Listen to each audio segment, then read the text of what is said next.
네, 안녕하세요. 저는 본부에서 뭉직하고 있는 최준호 태을랑입니다. 저는 어머니를 따라 누나들과 함께 초등학교 3학년 때 입도를 했는데요. 입도 공부를 하면서 새로운 것을 알아가는 과정이 흥미로웠습니다.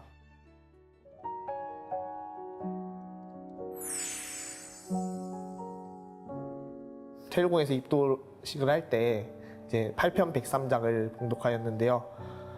내가 입도를 하는 그 서약이 천지에 대한 서약을 하는 것이고, 그 다음에 맹세를 저버리지 않아야 된다는 것이 크게 와닿았습니다. 그 말씀을 한번 읽어보도록 하겠습니다.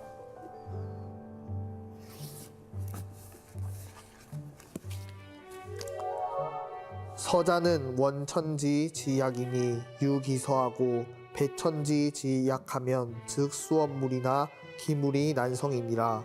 맹세한다는 것은 원원한 천지에 대한 으뜸가는 서약이니 그런 맹세를 하고서도 천지와의 약속을 저버리면 비록 그 하고자 하는 일이 아무리 바르고 큰 일이라 할지라도 그 일은 이루어지기 어려우니라. 그래서 이 성구 말씀을 청소년기까지 제 좌우명 성구로 생각하고 있었는데요. 고등학교 1학년 때 수련회 때 이 8편 103장 말씀을 바탕으로 이야기를 했던 기억이 납니다.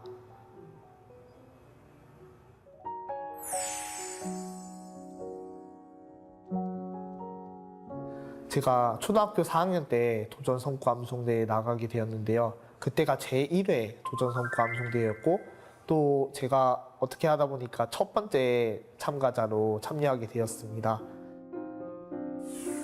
만유 생명의 어머니 대보 고 수부님은 억조 장생의 생명의 어머니이시니라.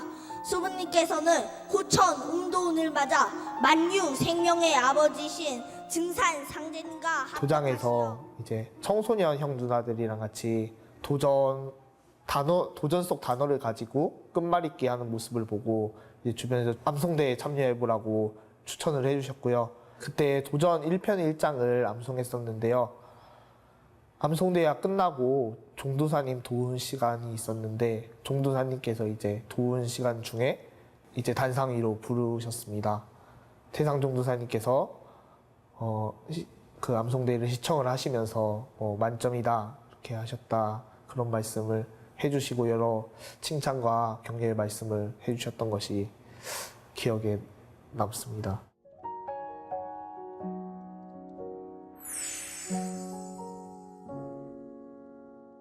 요즘 청소년 도생들은 그래도 친구에게 자연스럽게 증산도 이야기를 하고 하는데 저는 당시만 해도 그렇게 아쉽지만 그렇게 자랑스럽게 이야기는 못하고 있었습니다. 근데 이제 제가 중학교 2학년 때 일인데요. 학교 앞에 그 당시에 이제 천지성공 책 홍보 포교 활동을 이제 전국적으로 하는 시기였는데요. 제가 다니던 중학교 앞에도 도생님들이 나서 천지성공 책을 이렇게 대여해주고 나눠주고 하였습니다. 근데 그때 같은 반에 있던 기독교를 신앙하는 친구가 있었는데요.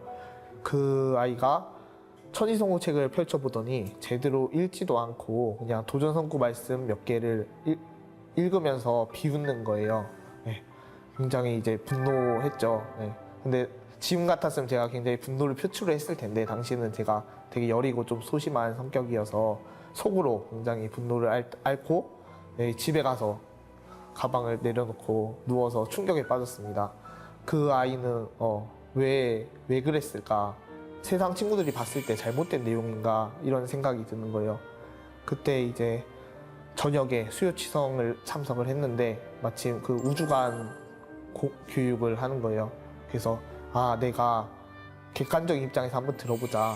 친구들이 들었을 때는 어떻길래 그 친구는 그랬을까? 이런 생각을 하면서 우주관 교육을 이렇게 평소와는 다르게 집중해서 들어보았는데요. 근데 우주관을 객관적으로 들어도 전혀 그거에 어긋남이 없고 논리적으로도 입법적으로도 맞는 얘기라는 게 이렇게 느껴지는 거예요. 그래서 이제 그때 조금 더 이렇게 진리에 대해서 확신을 갖게 된 계기가 되었습니다.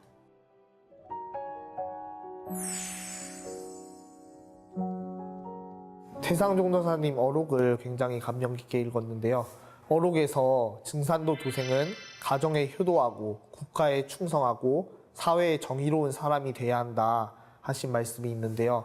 네, 신앙만을 우선시하는 다른 종교와는 달리 증산도 하는 사람들은 좋은 사람이 돼야 하는구나 하는 것을 생각했고, 또 태상 종도사님께서는 사람은 창조적, 도덕적, 외교적, 영웅적 4대 요소를 구비하여야 된다라고 말씀하셨는데요.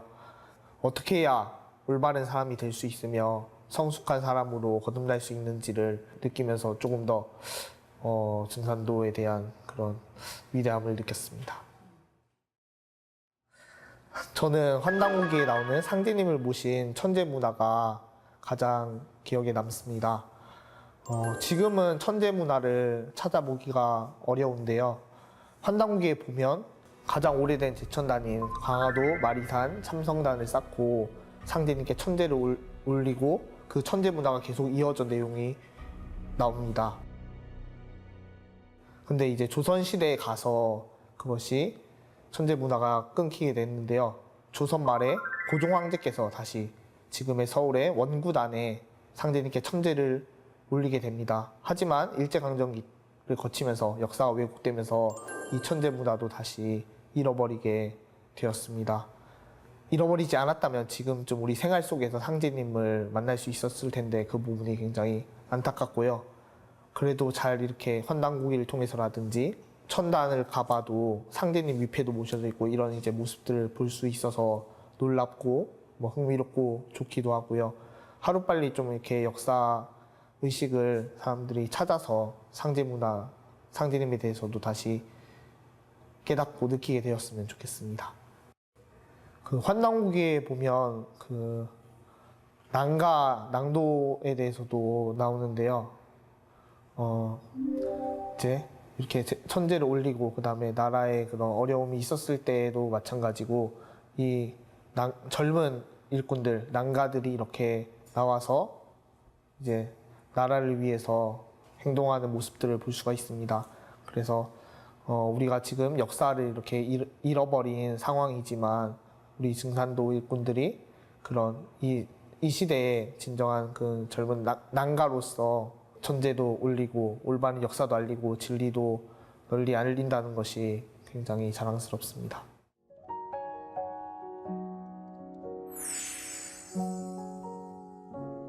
제가 청소년기에 이제 신앙생활을 겪었잖아요. 그러면서 학교 생활보다 신앙생활이 좀 더 흥미로웠고, 그 다음에 겪으면서 그럼 더 열심히 노력했어야 됐는데 그러지 못한 점에 대해서 아쉬움이 있었어요. 그래서 앞으로 새롭게 들어올 청소년 도생들은 그런 이제 아쉬움도 덜하고 그다음에 그런 시행착오를 최소화하게 도와주고 싶다, 이런 생각이 들어서 청소년 사역을 해야겠다 생각이 들었고, 조금 더 전문적으로 정말 하고 싶어서 이 길을 결정하게 되었습니다.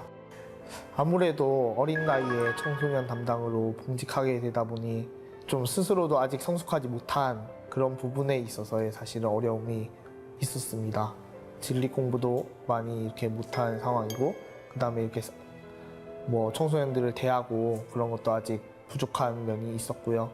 그런 이제 주변에 경험 많으신 담당님들이라든지 포관님들이 잘 이렇게 도와주셔서 잘할 수 있었고요. 어린 나이여서 좋았던 점이 청소년 도생들이랑 나이 차이가 덜 나기 때문에 오히려 그들과 소통을 하고 친근하게 이야기를 나눌 수 있었던 점이 좋았던 것 같습니다.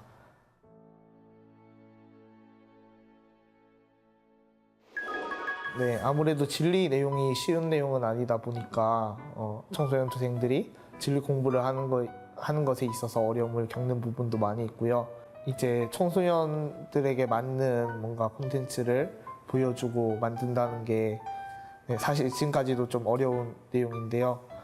그래도 이 어려운 진리 내용, 어려운 교육을 청소년들이 조금 더 흥미를 가지고 다가올 수 있게 하기 위해서 뭐 보드게임도 만들어 보고요. 그다음에 좀 일정 교육에 좀 재밌게 참여할 수 있도록 홍보 영상도 만들어 보고, 퀴즈 문제도 내보고 문제를 내서 선물도 주고 뭐 그런 식으로 했었습니다.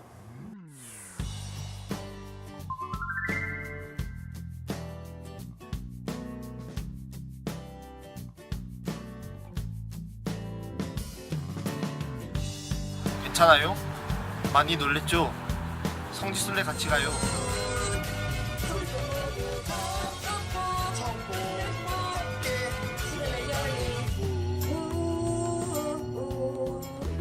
Will you marry me? 청소년기는 사실 신체적, 정서적으로 많은 변화가 일어나는 시기입니다. 그래서 어른의 모습도 아니고 또 어린이의 모습도 아니어서 뭐 사람들이 사춘기다, 주변인이다 이렇게 이제 많은 변화가 일어나서 질풍노도의 시기다 이렇게 부르기도 하는데요. 그렇지만 오히려 어린아이처럼 순수한 면도 있고 어른처럼 그런 이제 행동할 수 있는 면도 있어서 굉장히 매력적인 시기라고 생각합니다. 종도사님께서는 소초동 도수는 9년 천지공사의 최종 결론이다. 소초동의 중심은 청포다 라고 말씀하셨는데요. 소초동은 상제님께서 이 젊은 일꾼들을 가을개 몇 개 세세상 일꾼으로 쓰신다는 것을 의미합니다. 그런 순수한 마음으로 정의로운 마음으로 행동하고 표현을 할 수 있기 때문에 그런 세세상을 건설하는 일꾼으로서 큰 역할을 할 수 있으리라 생각합니다.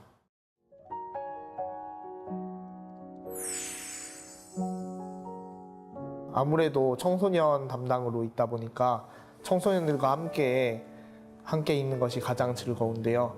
그 중에서 가장 즐겁고 보람되는 경우는 청소년 도생들이 신앙을 통해서 좋은 모습으로 변화하는 게 가장 보람이 됩니다. 그래서 예를 들어서 주의 산만하고 굉장히 이렇게 말썽을 피우던 청소년 도생이 진리 공부를 하면서 굉장히 진중해지고 성숙해지는 모습으로 이렇게 변화하는 모습이라든지 그런 이제 힘든 학교 생활이라는 신앙생활 힘들잖아요. 힘든 생활을 하면서 개인이 수행을 하고 그다음에 포가님들과 담당님과 이렇게 상담을 하면서 그것을 극복해 나가는 과정 그런 모습들을 볼 때가 굉장히 좋습니다. 그 청소년 도생들과 함께 역사 바로 알리기 서명 활동이라든지 이렇게 나가보면 처음에는 청소년 도생들도 이제 처음 하는 거여서 굉장히 낯설고 어려워하는 것이 이렇게 느껴져요.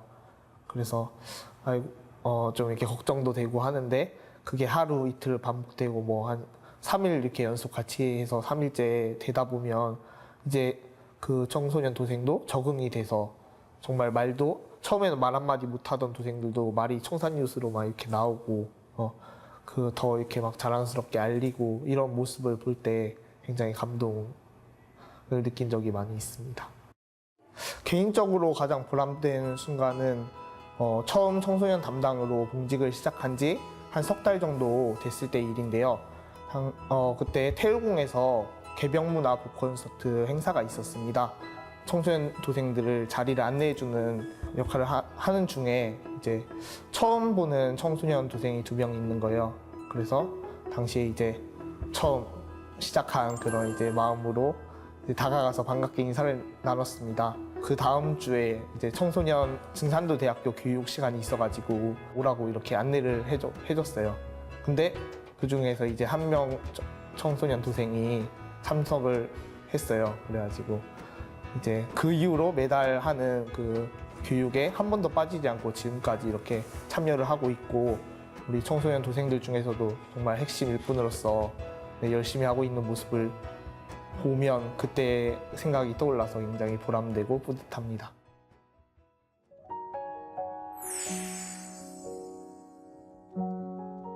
가장 기억에 남는 성구 말씀은 8편 51장입니다. 읽어보도록 하겠습니다.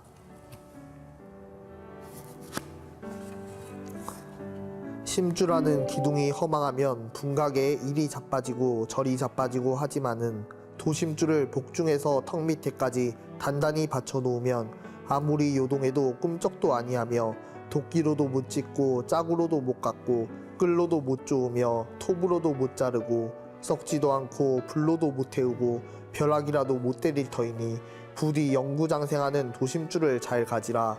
천지집을 지으려면 기둥이 완전히 서야 천지공사가 무궁하리라 하시니라.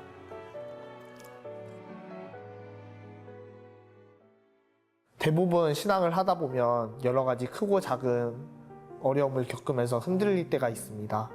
그런데 이 성구 말씀대로 도심줄을 북중에서 턱 밑에까지 단단히 받쳐 놓으면 그 요동도 하지 않는 것입니다. 스스로 이제 자기 관리라든지 자기 개발이라든지 이런 문제에서 잘 돼야 되고, 그냥 근본 신앙 이런 것도 이제 잘 해야 되는데 나태함과 게으름에 의해서 잘 못하게 되고 그럴 때가 있는데요. 사실 근본이 무너지면 쉽게 흔들리기 쉽기 때문에 그런 것들을 이제 놓치지 않으려고 더 신경을 썼고, 그런 이제 마음을 좀 더 단단하게, 도심줄을 갖고자, 그런 일심을 갖고자 했었습니다.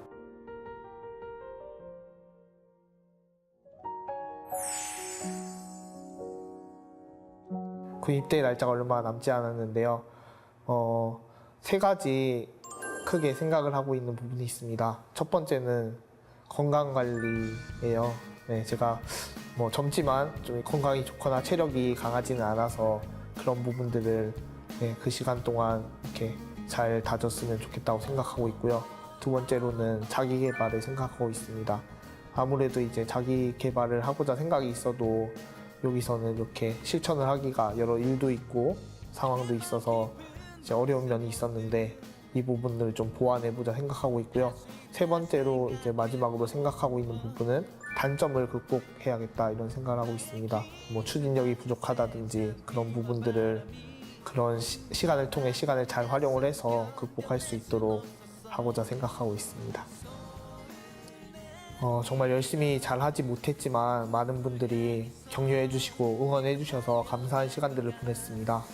군대에서 이 신앙의 은혜를 잊지 않고 더욱더 자기 개발을 잘하고 단점도 극복하고 건강한 모습으로 다녀와서 성숙한 모습으로 임하고 싶습니다.